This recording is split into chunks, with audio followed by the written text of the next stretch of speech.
Alors, pour le sujet rugby, donc super, hein, si tu essayes de plutôt être en expiration qu'en apnée au moment où il y a les efforts.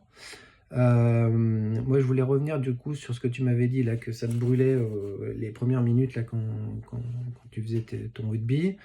Mon hypothèse, c'est que en fait, au même titre que tu t'échauffes au niveau musculaire, bah en fait la respiration aussi, hein, il y a des muscles qui viennent travailler et donc ça pourrait être intéressant aussi d'échauffer en fait tout ce qui est muscles respiratoires. Donc il y a des choses que tu peux faire même déjà au vestiaire, hein, c'est tout simplement de venir faire bah, en fait des mouvements de mobilité de la cage thoracique. Donc ça peut être des mouvements avec les vidéos latéraux, voilà comme ça, en tirant bien comme ça, et en même temps évidemment tu respires avec des grandes inspires. Ça peut être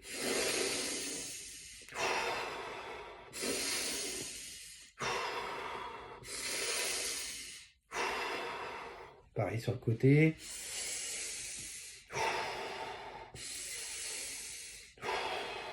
Donc en sentant que en faisant tes grandes inspires, tu viens vraiment mobiliser au niveau de la cage thoracique.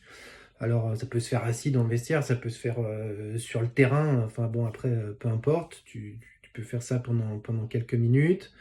Et l'autre chose que tu peux faire, alors bon si tu vas en voiture, tu peux même ça le faire un peu en voiture, c'est aussi commencer à t'échauffer en matière de CO2.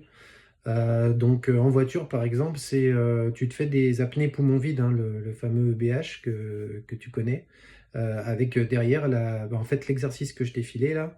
Euh, Essayer de faire ça un peu en voiture pour essayer de commencer à te monter un peu en CO2.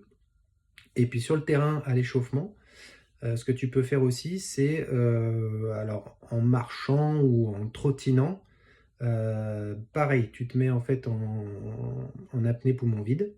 Donc voilà, tu trottines un petit peu, donc forcément tu vas pas faire 50 pas.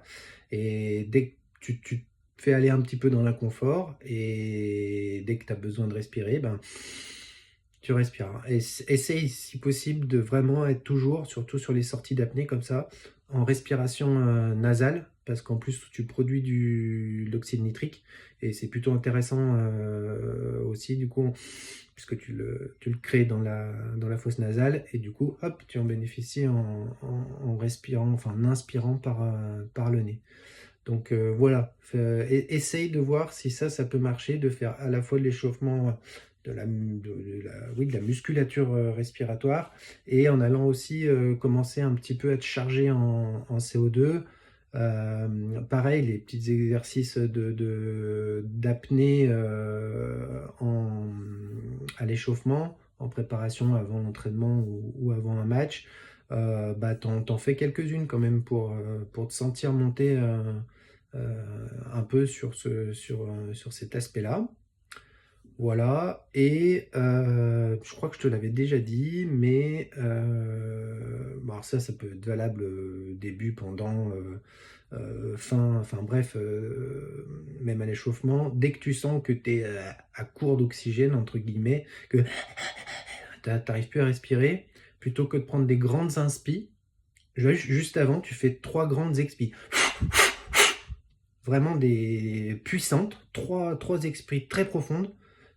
Et après, tu essayes de reprendre une respiration bah, du mieux que tu peux. Et puis petit à petit, tu vas récupérer et retrouver, on va dire, un rythme respiratoire à peu près correct. Mais le but là, c'est justement d'aller te vider en CO2 avec 3 grandes expis pour pouvoir récupérer plus vite au niveau du rythme respiratoire. Voilà, bon courage.